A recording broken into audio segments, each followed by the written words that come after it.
Shalom, shalom, shalom, enfants de Dieu, shalom, fils et filles du Dieu vivant, princes et princesses du Seigneur, soyez bénis, que la paix du Seigneur soit avec chacun de nous. Je suis votre humble serviteur, l'apôtre Théodore Capou. Je viens donc encore ce matin vers vous pour que nous puissions ensemble, n'est-ce pas, lire l'une des lettres que Jésus a envoyées à son Église. Nous avions déjà fait la lecture des 5 premières lettres et ce matin, nous allons donc lire la 6e lettre. Et cette 6e lettre est adressée à l'église de Philadelphie. Nous lisons très rapidement ce qui est écrit dans ce chapitre, dans chapitre 3 du livre d'Apocalypse.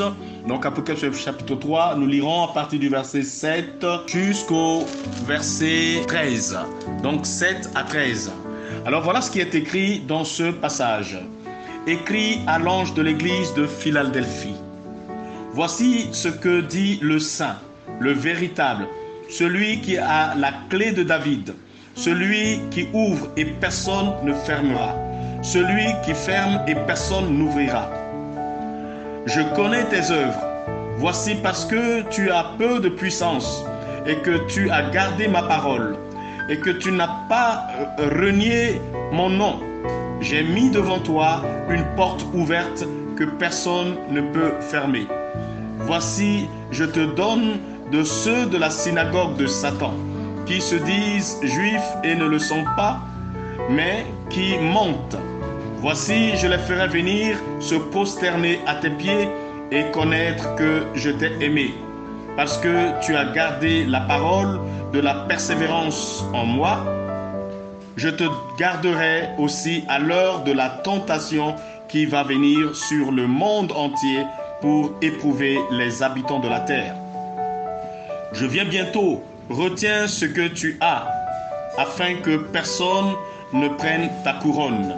Celui qui vaincra, je ferai de lui une colonne dans le temple de mon Dieu, et il n'en sortira plus. J'écrirai sur lui le nom de mon Dieu et le nom de la ville de mon Dieu, de la nouvelle Jérusalem qui descend du ciel d'auprès de mon Dieu, et mon nom nouveau. Que celui qui a des oreilles entende ce que l'Esprit dit aux églises. Amen. Chers bien-aimés, c'est depuis que nous nous sommes prêtés à cet exercice de la lecture de différentes lettres que le Seigneur avait demandé à l'apôtre Jean d'envoyer aux églises dans le livre d'Apocalypse. Mais c'est merveilleux, nous découvrons vraiment des choses à chaque fois que nous progressons dans la lecture. Et lorsque nous lisons ce matin la lettre envoyée à l'église de Philadelphie, c'est extraordinaire.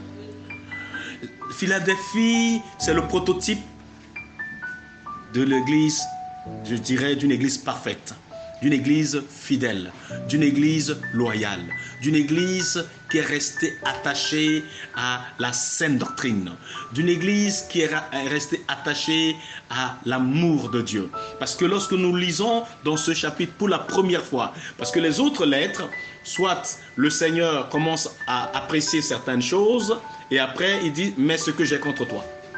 Et dans la 5e lettre, il a commencé à reprocher directement, n'est-ce pas, à l'église de Sardes, ce que lui, il n'appréciait pas à l'église de Sardes. Et ensuite, il a dit vers la fin que malgré que Sardes n'était pas dans la volonté de Dieu, mais il y a des gens qui, parmi elles, gardaient la foi. Mais ici, en ce qui concerne Philadelphie, c'est extraordinaire. Jésus dit à cette église, il dit, voici ce que dit le Saint, le véritable, celui qui a la clé de David, celui qui ouvre et personne ne peut fermer, celui qui ferme et personne ne peut ouvrir. Il dit, je connais tes œuvres. Voici parce que tu as peu de puissance. Le problème, c'est pas de faire tomber les gens. Le problème, c'est pas de faire des grands miracles, etc. Comme aujourd'hui les gens font. Ils cherchent à paraître devant les gens comme s'ils avaient plus de puissance. Il faut faire trembler les gens, faire pousser les gens pour que les gens tombent à terre. Pour qu'ils... Non, il dit, mais tu as peu de puissance. Il dit, cette église apparemment n'avait pas une grande puissance extraordinaire, mais dans le peu de puissance que cette église de Philadelphie a, alors il dit, tu as gardé ma parole. Wow. tu n'as pas renié mon nom. Formidable. J'ai mis devant toi une porte ouverte que personne ne fermera. Personne ne peut fermer. C'est-à-dire, parce que cette église a gardé l'essentiel.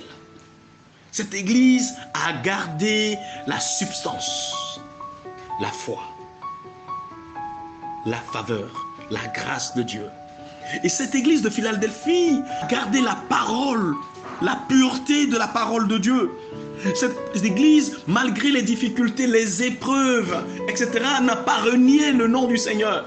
C'est le prototype d'un chrétien, d'une chrétienne, d'un enfant de Dieu qui, malgré les difficultés de la vie, malgré les circonstances de la vie, malgré les épreuves de la vie, malgré les tentations de la vie, reste fidèle à son Seigneur, reste loyal à son Seigneur, reste dans cette alliance avec son Seigneur et ne renie pas le Seigneur. Vous voyez, parfois lorsqu'on reste fidèle, on est persécuté parfois par certains membres de notre famille. Ils disent: qu'est-ce que tu veux montrer? Nous aussi nous connaissons Dieu et pourquoi toi tu ne veux pas appliquer la tradition? Jésus n'est pas venu abolir la loi, etc., etc. Mais cette église, c'est-à-dire c'est le type de chrétien ou d'une chrétienne qui est restée fidèle, même quelles que soient les influences des parents, de la société, etc., qui est resté fidèle. Et Jésus a dit: parce que tu n'as pas renié mon nom, tu as gardé ma parole, alors j'ai mis devant toi une porte. J'ai mis devant toi une porte ouverte que personne ne fermera. Waouh! Le Seigneur ouvre de larges portes devant ses enfants qui lui restent fidèles. Et quand c'est lui qui ouvre, il dit: celui qui tient les clés de David. Quand c'est lui qui ouvre, personne ne peut fermer. Quand celui qui ferme, personne ne peut ouvrir.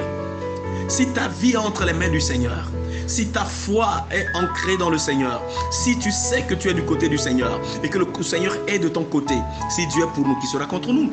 Voici, je te donnerai ceux de la synagogue de Satan qui se disent juifs et ne le sont pas, mais qui montent. Voici, je les ferai venir se prosterner à tes pieds et connaître que je t'ai aimé. Ceux qui se disent juifs, c'est-à-dire ceux qui se disent chrétiens, chrétiennes, qui se disent enfants de Dieu et qui ne le sont pas, mais qui mélangent Dieu avec la sorcellerie, Dieu avec la magie, Dieu avec le fétichisme, qui mélangent Dieu avec des pratiques mystiques, qui vont aller dans le monde mystique pour prendre des faux pouvoirs, pour venir manipuler le peuple de Dieu, tromper le peuple de Dieu. Ceux-là, Jésus les fera venir devant toi, enfant de Dieu. Toi qui restes fidèle, toi, serviteur de Dieu, qui est resté attaché au message de la croix, à l'essentiel, qui est resté attaché à la puissance du Saint-Esprit, mais à l'essentiel, le message central qui est le message du salut. Bâtir le royaume de Dieu dans la vie du peuple de Dieu, dans la vie des enfants de Dieu. Toi là qui es resté fidèle, Jésus dit qu'il fera venir ceux de la synagogue de Satan qui se disent juifs et qui ne le sont pas. Ils viendront se prosterner devant toi. Ils reconnaîtront que Dieu t'a aimé. Oui, ils reconnaîtront que toi, tu es juste, tu es correct, que Dieu a été vraiment avec toi, que tu es resté dans la vérité et que eux, ils sont dans la fausseté. Bientôt, les fausses églises vont commencer à se repentir. Les faux pasteurs, les faux prêtres, les faux évêques, les faux apôtres, les faux prophètes qui ont manipulé le peuple de Dieu. Le jugement de Dieu a commencé. Mais ils viendront se prosterner devant ceux-là qu'ils méprisaient. Parce que ceux qui prêchent la vérité, parfois ils n'ont pas de ces grandes églises, de ces grandes foules, n'est-ce pas? Ils ne drainent pas trop de foules. Oh, à Dieu ne plaise, Dieu peut nous donner d'avoir de grandes foules. Il a donné à chacun de nous, n'est-ce pas, un don particulier. Il fait grâce à qui il veut. Mais certains, pour avoir des foules, sont allés vers Satan pour chercher des pouvoirs mystiques, maléfiques, de séduction, pour venir tromper le peuple de Dieu. Ils sont de la synagogue de Satan et Jésus les connaît. Et Jésus dit que ceux-là, ils viendront devant ceux qui sont restés dans la foi, dans la sainte doctrine, dans la vérité. Ils se prosterneront devant les pieds des vrais serviteurs de Dieu. Ils se prosterneront devant les pieds des vrais enfants de Dieu. Ceux qui ont mélangé la foi avec les coutumes, avec les pratiques, avec le fétichisme, le maraboutage, la sorcellerie, ils viendront se prosterner devant les vrais enfants de Dieu. Parce que ceux qui sont restés fidèles, Jésus ouvre une grande porte devant eux. J'ouvrirai et j'ai laissé devant toi une porte ouverte que personne ne peut fermer. Donc ceux-là, Jésus les honore, Jésus les élève, Jésus les établit. Et il dit Encore une chose formidable, hein, il dit, parce que tu as gardé la parole de la persévérance en moi, et je te garderai aussi à l'heure de la tentation qui va venir sur le monde entier pour éprouver les habitants de la terre. N'est-ce pas que nous sommes arrivés à l'heure de la tentation qui vient éprouver tous les habitants de la terre? Est-ce que nous ne sommes pas réellement arrivés à cette heure de la tentation, puis, n'est-ce pas, qui est venu sur le monde entier et qui éprouve les habitants de la terre? Dites-moi quel continent est épargné. Les États-Unis sont frappés, l'Europe est frappée, l'Asie est frappée, l'Océanie est frappée, l'Afrique est frappée. Tous les continents sont éprouvés. Tous les habitants de la terre vivent en ce moment dans la terreur. Nous sommes à l'heure de la grande tentation qui vient sur tous les habitants de la terre pour éprouver tous les habitants de la terre. Chers amis, Jésus dit, cela annonce quoi? Son imminent retour. Il dit, je viens bientôt. Je viens bientôt. Retiens ce que tu as afin que personne ne prenne ta couronne. Enfant de Dieu, toi qui es resté fidèle, toi qui n'as pas fait de compromis, toi qui n'as pas mélangé Dieu avec la sorcellerie, avec le fétichisme, avec le maraboutage, toi qui n'as pas mélangé Dieu avec des pratiques mystiques, maléfiques et occultes, toi qui as gardé ta foi, toi qui as été persécuté à cause de ta foi, toi qui as été renié dans ta famille ou dans la société à cause de ta foi, le moment est venu pour toi de te réjouir. Le moment est venu pour toi de te glorifier dans ton Dieu. De réaliser que tu étais comme isolé, tu étais comme abandonné, méprisé, parce que celui qui veut marcher vraiment dans la sainteté, qui veut marcher dans la volonté de Dieu, est persécuté. Tu étais persécuté. Mais le moment est venu maintenant pour que tu sois récompensé. Jésus dit, il fera venir les faux prophètes, les faux serviteurs de Dieu, les faux chrétiens, les fausses églises. Ils vont venir se prosterner devant toi. Ils reconnaîtront que lui, Jésus, il t'a aimé. Parce que Jésus va ouvrir une grande porte devant toi. Et la récompense est grande. Il dit, je reviens bientôt. Retiens ce que tu as afin que personne ne prenne ta couronne. Tu as déjà une couronne qui t'est réservée. Il dit, celui qui vaincra, je ferai de lui une colonne dans le temple de mon Dieu. Hein? Une colonne. Vous savez, une maison ne tient debout que par ses colonnes. Et si toi, tu deviens une colonne dans la maison de Dieu, quelle grâce! Quelle grâce! Ceux qui sont restés fidèles sont comme des colonnes. Et il n'en sortira plus. Donc tu demeures dans la maison de l'Éternel. Hein? J'ai créé sur le nom de mon Dieu et le nom de la nouvelle Jérusalem qui descend du ciel d'auprès de mon Dieu et mon nom nouveau. Quelle bénédiction pour cette église. Oui, si tu es resté fidèle jusqu'à maintenant, sache que Dieu, Jésus te récompense. Ton nom est inscrit. Il est écrit le nom de Dieu sur toi, le nom de la nouvelle Jérusalem sur ta vie. Et il te donne le nom qui est nouveau, son nom, le nom du Fils du Dieu vivant, ce nom nouveau que personne n'a encore connu. Il va l'écrire sur toi, c'est-à-dire il met son sceau sur ta vie. C'est pour vous dire que cette tentation qui éprouve tous les habitants de la terre, Dieu épargne les siens. Dieu garde ceux qui lui appartiennent. Dieu veille sur ceux qui lui appartiennent. Coronavirus peut frapper de gauche à droite, peut éprouver tous les habitants de la terre, remuer les grandes puissances, remuer, secouer tous les continents. Mais toi qui es resté fidèle, réjouis-toi. Réjouis-toi, ne crains rien, ne crains point.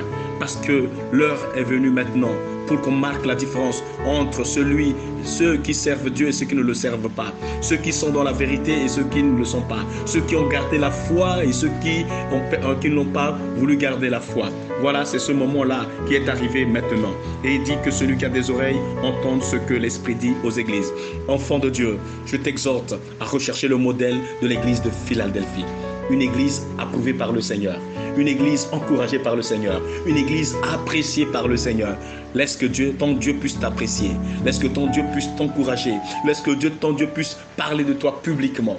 Et que ton Dieu fasse venir à tes pieds tes ennemis. Ceux qui t'ont combattu hier. Ceux qui t'ont combattu à cause de ta foi. À cause de ta fidélité dans la parole de Dieu.